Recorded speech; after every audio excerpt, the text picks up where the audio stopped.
Hi, and welcome to my channel. My name is Erica, and you are at the Lopsided Crafter Illuminating channel.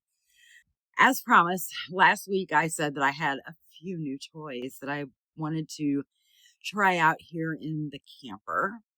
A new electric ball winder, and this is from Ectokey. I'm assuming that is how you pronounce it. And a yarn swift. So let's go to the table view and look at those just a little. So the first thing we'll go over is this skein holder or yarn swift.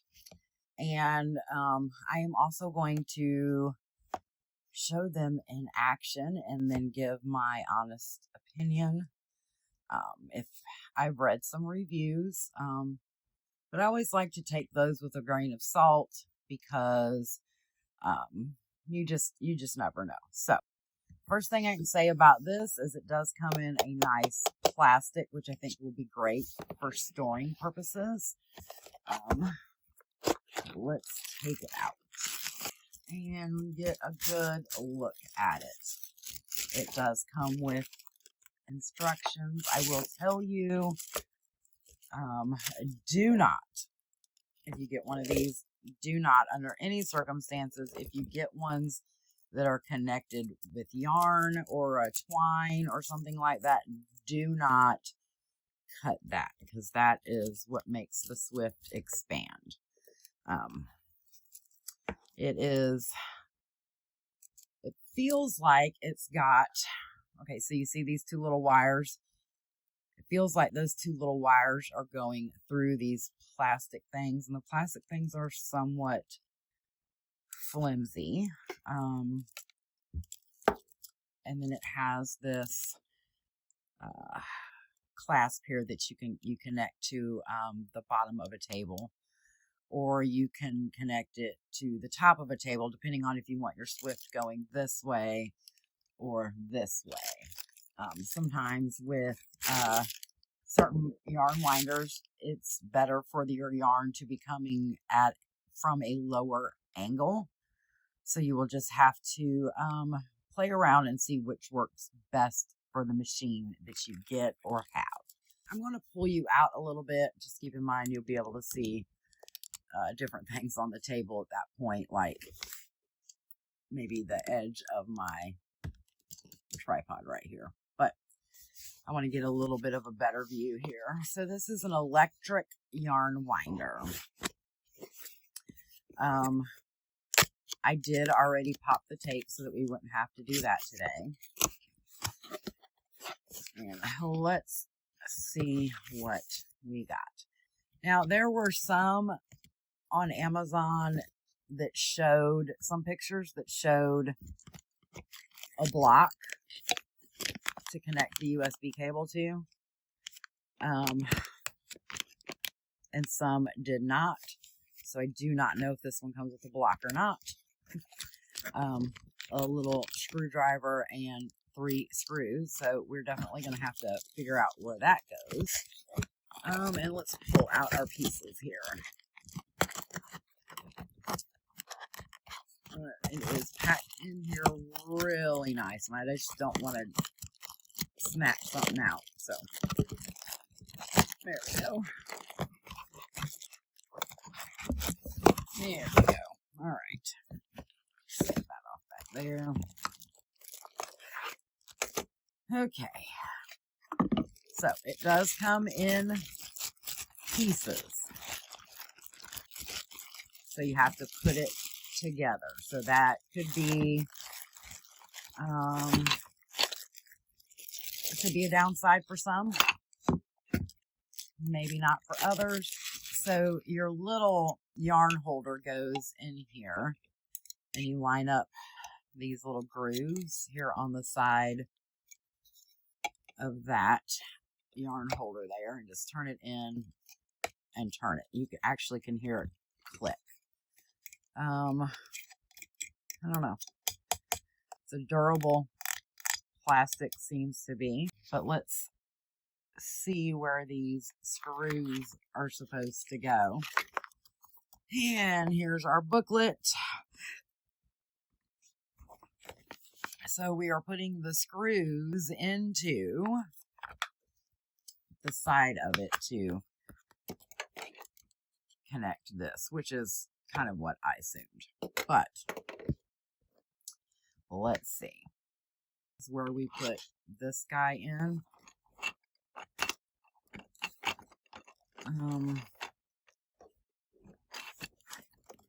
There's got to be, oh yes, okay. So here on the bottom is a place for a screw. So I say there's got to be a place to put a screw because that does not go in there very well. Not well at all. I mean, well, let me replace that. It won't stay in there. How about that? To hold this piece right here in.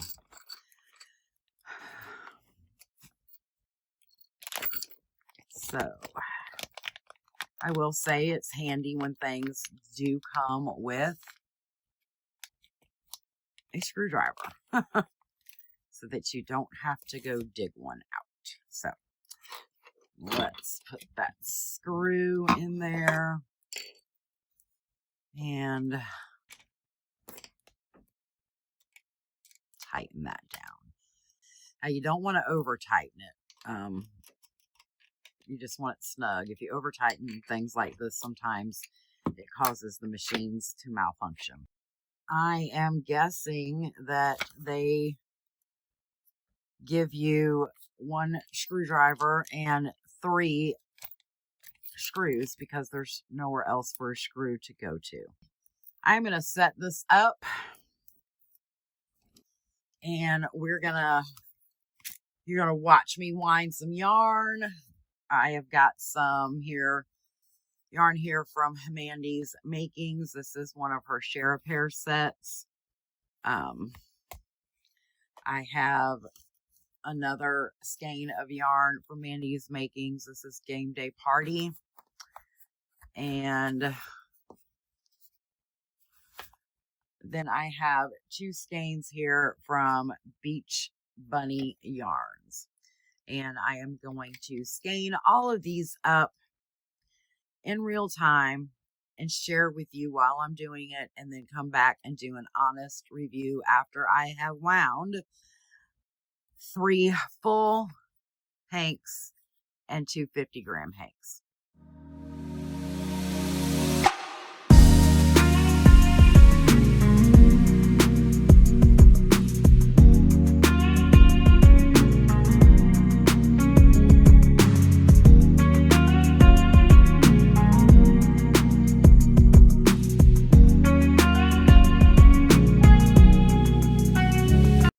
I've actually decided to move the yarn swift on this side of me instead of the other side where I showed you when I was putting it together, because the is on this side.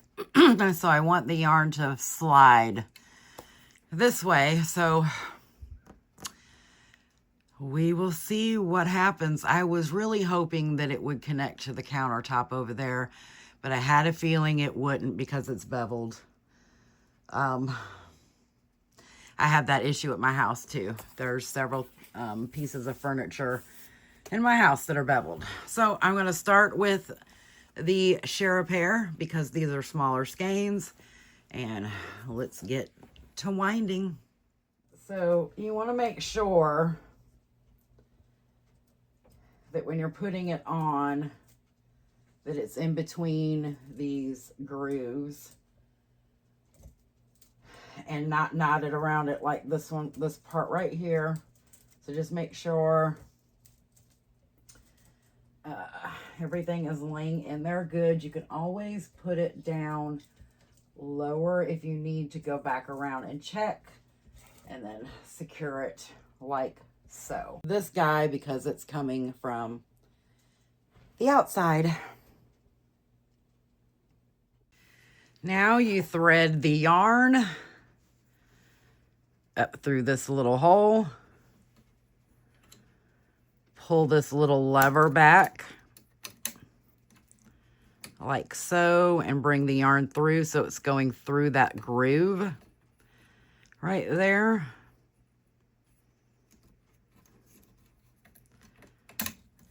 And then through this little notch, lift this up so it's going through this side. So I'm gonna have to do that from over here so I can actually see it. And then through this groove here in the back. And then onto the yarn holder. And I always start slow when I am first starting because of things like that. It could slide off. Sometimes you have to start it with certain yarn winders. This looks like it may be one. So let's try that again. And that's the opposite direction. That is why I like my Ashford one. You don't have to do any of this. But again, that one is a lot more expensive. Sorry if you hear the dog in the background. Okay, there we go. And we are winding. And we are stuck.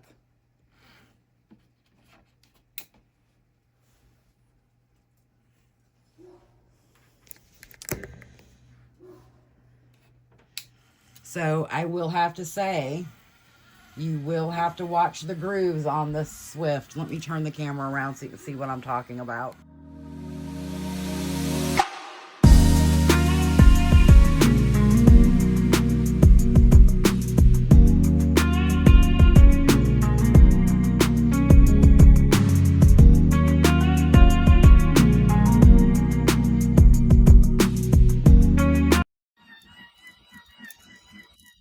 I will say that it is somewhat okay.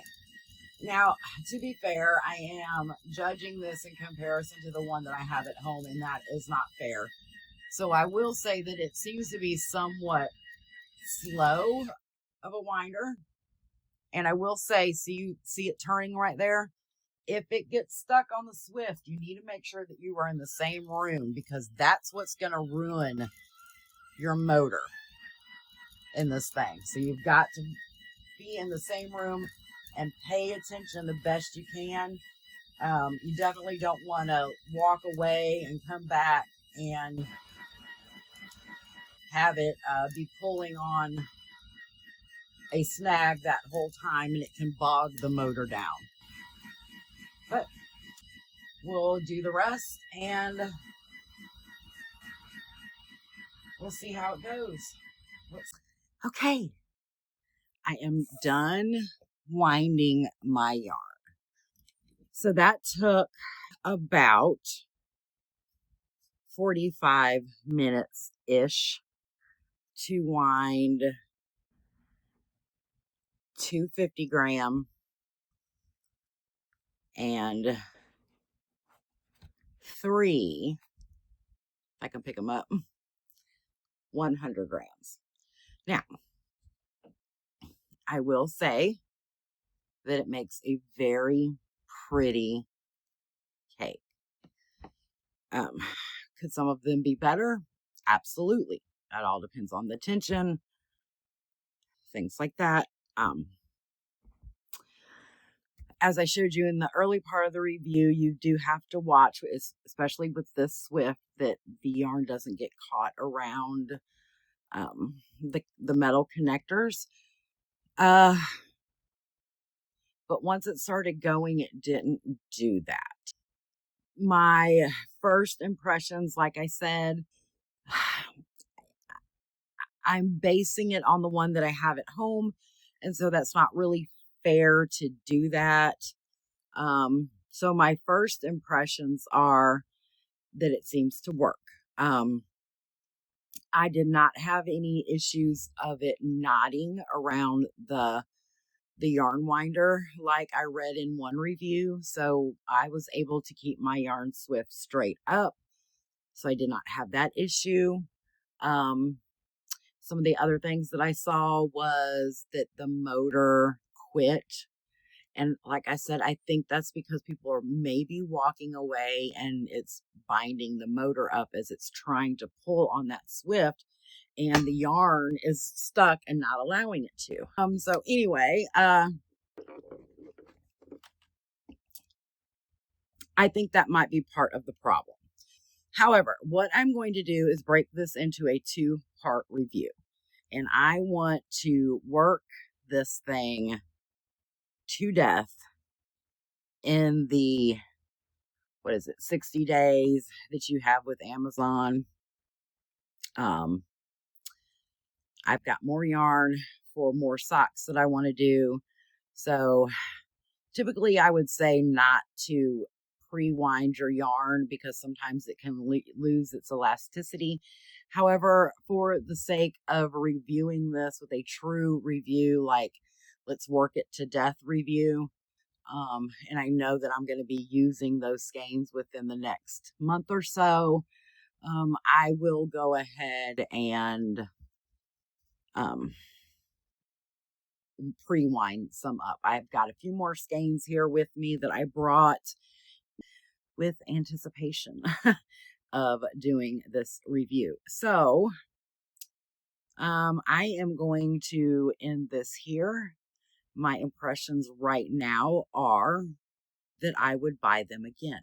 I know I said in the beginning that I thought that the Yarn Swift was kind of flimsy, the plastic pieces, although once it started working the way it was supposed to, when I got it connected to the correct spot, it worked out great. So I'm going to retract that. Yes, it is a little flimsy, but you need to have some kind of flexibility in that Yarn Swift. And so it has the perfect amount of flexibility, I believe.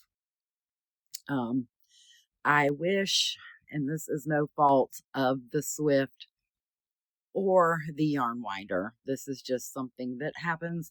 I just wish somebody would come up with some kind of holder that could work for beveled places, because as I said in the beginning, I feel like it would have worked better on the counter, at least for my space.